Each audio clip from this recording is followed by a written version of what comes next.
एक गांव का टीचर अपने गांव से दूर किसी दूसरे शहर में टीचिंग कर रहा होता है। तो वो ये सोचता है कि मैं क्यों ना अपनी पोस्टिंग अपने गांव में करवा लूँ।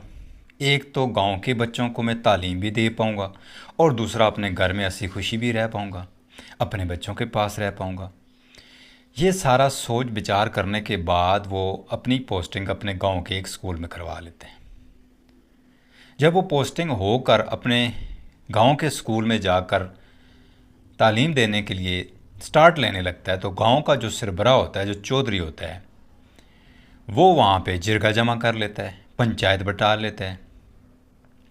कहता है कि इस शख्स को मैं अपने गांव के स्कूल में टीचिंग नहीं करने दूंगा। सारे लोग कहते हैं कि ये हमारे गांव का बच्चा है, ये यहाँ पैदा हुआ है, यहाँ पढ़ लिख कर बड़ा होकर टीचर बन के ये शहर में पढ़ा रहा है, ये तो अच्छा काबिल टीचर है और ये हमारे गांव में अगर आकर हमारे बच्चे को पढ़ाऊँगा तो ये हमारे लिए बेहतर है। लेकिन चौधरी कहता है ऐसा मैं नहीं होने दूंगा। वो टीचर पूछता है कि चौधरी साहब, आपको मुझसे क्या दुश्मनी है, आखिरकार आप ऐसा क्यों कर रहे हैं। तो चौधरी कहता है कि जाओ अपने बच्चे को घर से बुला कर ले आओ, जो इस गांव के स्कूल में पढ़ता है। वो जाकर अपने बच्चे को ले आता है। अब चौधरी उसके बच्चे के सामने दो सिक्के रखता है, एक सिक्का चांदी का होता है और एक सोने का होता है। चौधरी उस बच्चे से पूछता है कि इसमें सोने का सिक्का कौन सा है। तो वो बच्चा चांदी के सिक्के को सोने का सिक्का बोलता है। अब सारा मजमा हंसने लगता है, टीचर भी शर्मिंदा होता है।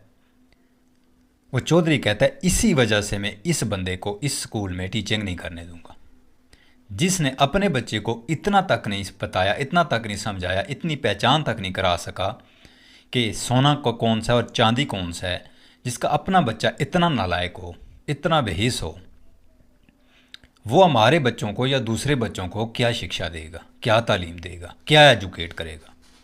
इसलिए मैं इसको अपने स्कूल में नहीं पढ़ाने दूंगा। वो टीचर भी बड़ा शर्मिंदा होता है, बड़ा गुस्से होता है, अपने बेटे को बाजों से ज़ोर से पकड़कर खींच कर घर ले आता है, आके ज़ोरदार एक तमाचा मारता है। कहता है तुम मेरे बेटे होकर तुम्हें इतनी पहचान अब तक नहीं हो सकी कि सोना कौन सा है और चांदी कौन सी है। तुमने मुझे शर्मिंदा कर दिया, तुमने मुझे कहीं मुंह दिखाने लायक नहीं छोड़ा। बच्चा रोने धोने के बाद खामोश होकर बाप नाराज़ हो जाता है, बात करना छोड़ देता है।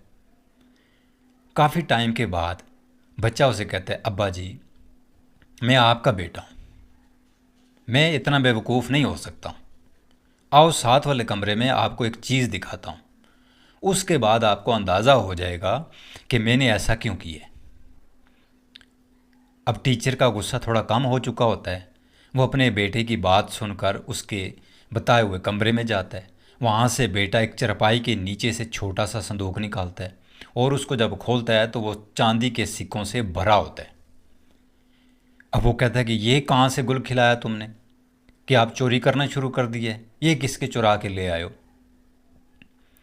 तो बच्चा कहता है कि मैं आपका बेटा हूँ, मैंने आपसे ये इल्म नहीं सीखा है कि मैं किसी का चोरी करूँगा।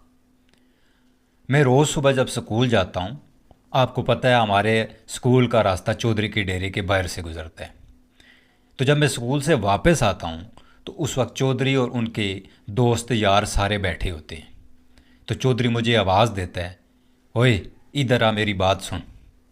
अब मैं सुनता हूँ तो वो दो सिक्के मेरे सामने रखता है और कहता है कि इसमें बता सोने का कौन सा सिक्का है। तो मैं जान के चांदी के सिक्के को सोने का सिक्का बताता हूँ और वो मुझे वो सिक्का दे देता और ख़ुद सारे हंसी मजाक बनाते हैं, खुश होते हैं, कहके लगाते हैं। वो सिक्के ला के मैं आके बक्से में डाल देता रहा। ये जितने भी सिक्के हैं ये उसी गेम का हिस्सा हैं।